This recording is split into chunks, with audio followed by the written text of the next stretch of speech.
let's look at this report by the Global Initiative Against Transnational Organized Crime. This has painted a grim picture of South Africa's situation in terms of being helplessly under the thumb of organized criminal networks. The 216-page report says organized crime has infiltrated policing agencies while embedding itself into more than a dozen sectors of the economy. Kidnappings and extortion of small informal businesses has now added another dimension to mafia methods in the country. Joining us now to discuss whether South Africa is indeed a mafia state, our Action Society's Director of Community Safety and Institute for Security Technical Coordinator, Martin Ewi.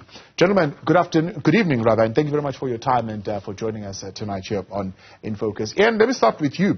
Does South Africa have a serious organized crime problem? Absolutely. Thank you very much. I think it indeed does.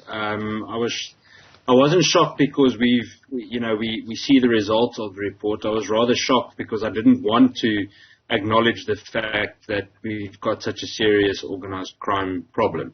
The fact of the matter is, I think the lack of state intervention and other challenges that we face in the country has come to the point where we've actually started creating an environment where organized crime can flourish. Whether it's from petty to organized crime, we've created a country where the environment for these specific types of crimes just go ahead unabated. There's just absolutely no consequence for them. Yeah.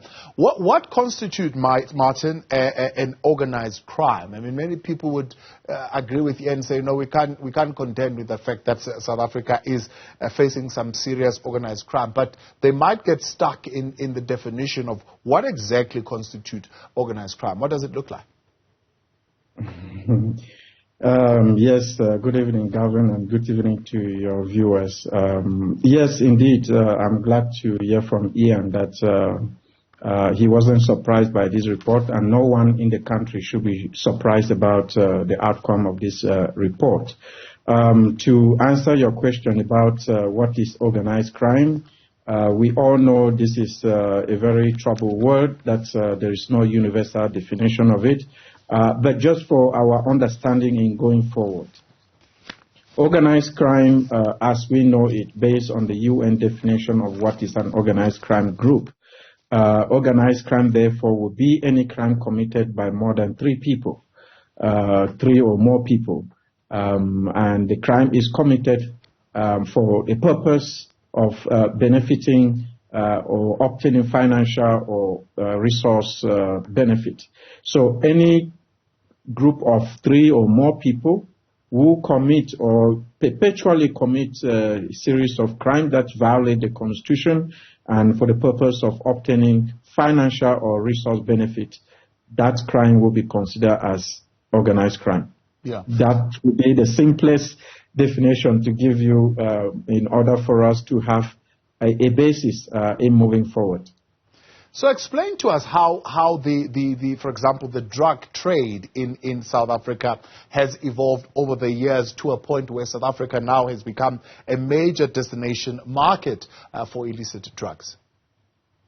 Well, we all know that South Africa has always been connected to the so-called heroin coast or the Swahili drug trade coast. That passes through Mozambique, which has served as a hub for a very long time now, especially heroin, which, takes off from Afghanistan, passes through countries like Pakistan and other Middle Eastern countries before arriving Mozambique, where it transits and then head towards South Africa before some of it goes abroad to Europe, and some of it stays behind for local consumption. Now, you can see that for this to be a trade, especially when the drug takes off in Afghanistan, there is a whole network of people, some of whom are based here in South Africa, who enable such trade to take place. And I think if we are talking about organized crime, there is nothing more organized like drug trade, because everything takes place underground. But there's a whole network of individuals who are involved to make it possible to make the transfer. So you have you have key actors like we have the foot soldiers. These are the couriers, those who carry the drugs with them from country to country. Those who sell it. Then you have the kingpins, who are those who will make the demand for the drugs. They make it possible. So you have the demand-supply dynamics working for the market to actually take place. So you have the brokers, who are those who facilitate the connection between the foot soldiers and the kingpins. Of course, you have the drivers, or who in some cases can also be the couriers. So there is a whole network of individuals who make the drugs to be possible to reach South Africa and to leave South Africa and continue to its route towards north, where it finally ends up in Europe, and some of it goes to the United States of America. Yeah. One looks at this and says this particular illicit product would see evidently the physical harm, right, and on the youth, on adults, on families that we see, on society broadly that we see, maybe even to a degree on the economics of the country. How has it impacted on governance? And I'm asking, is there a sense that institutions, government institutions, have been somewhat impacted by this illicit trade, and to what extent? Yes, indeed. I hope we are not just talking about drugs here. No, we'll touch on all the others, yeah. Indeed, transnational organized crime has serious impact on governance, in the sense that it comes with corruption. For all of these things to work, we say it's works underground or in secrecy. It happens because there are government people who are corrupt, who are being given bribes, who facilitate or turn a blind eye to the trade to happen, to occur, who even to some extent facilitate the trade to actually happen. We've seen ministers, we've seen government officials, I'm not talking of South Africans, of course, in general, who actually participate in the trade. We've seen government ministers facilitating or carrying rhino horns with them, or elephant tucks or ivory with them, to facilitate the trade. So in terms of drugs, we've also seen government officials who facilitate. Coming to South Africa now, you will recall we've had so many arrests of police officers who have been implicated in various organized crime, whether you are looking at it as drug trafficking or is it rhino horn trafficking. All of this, we've seen police officers who have been implicated in the trade. We are actually doing a study on vehicle theft. And this again is leading us to what we call state-embedded actors. Yes. And these are the most prevalent actors in South Africa, those who enable this trade to happen. And I think the government is fighting back. So it is not as if these individuals are going for free. There is a policy to fight back at these individuals. Some of them have been arrested, some prosecuted and imprisoned. But we hope they can go a step further, to bring more and more of these individuals to account. Now, touch just one of the activities out of 15 that have been picked up by this particular report. 10 out of the 15 are present and are on an increase. We'll talk to Ian when we come back on the other one, and that is the diverting of firearms and the role that those play in organized crime. And maybe you'll also give us the local context of this particular illicit product, especially in the Western Cape. Let's take your thoughts and views on the conversation as well. Is South Africa a mafia state? 072-110-5584. Tweet us at Newzroom405. In Focus continues shortly. Or pocket of places where governance has not been particularly strong, where the presence of law enforcement has not been particularly strong.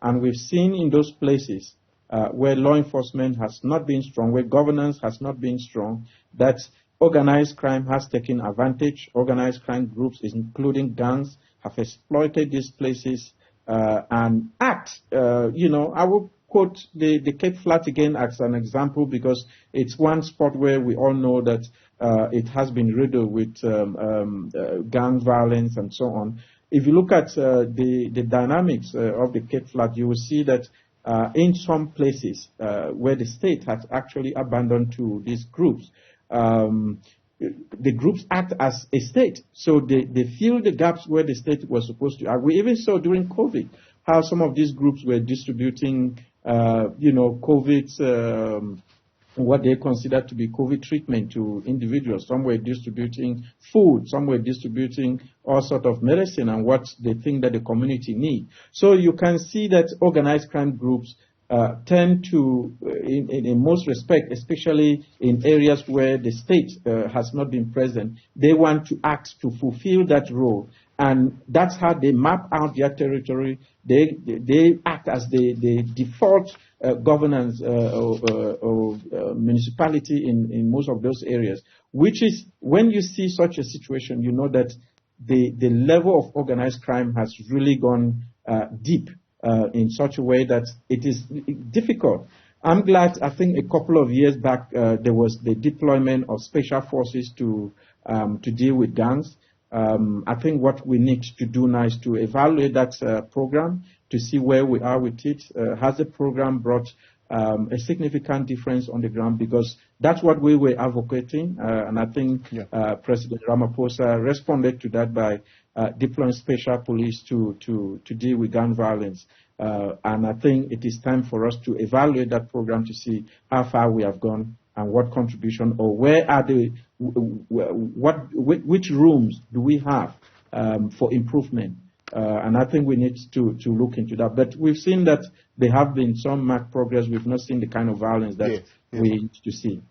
Now, Ian, of course, you've already mentioned that the state's response, the means of our institutions to respond to organized crime have been weakened and quite poor. But are there any promising initiatives, and maybe what role we can play, certainly as a country, in strengthening resilience to organized crime? I think, something that inspires me a lot with regards to this is, especially in poorer communities, I don't always understand where people find the amount of hope that they do. I listened to mothers this morning in parts of Delft, and I sent the one lady a message earlier this evening saying, you are honestly so incredibly inspiring, because I don't know how you stay hopeful. Now, why do I answer with that? I answer with that because I think that is the resilient part that makes South Africa unique. I think it's something where our people don't stand back and simply wait for the state. Now, that being said, there's a big frustration with the state. People protest, they march, etc., and in some cases they turn violent. And whether right or wrong, there's a definite attempt from communities to say, but what can we do to safeguard ourselves within the framework of legislation? And I think that's positive.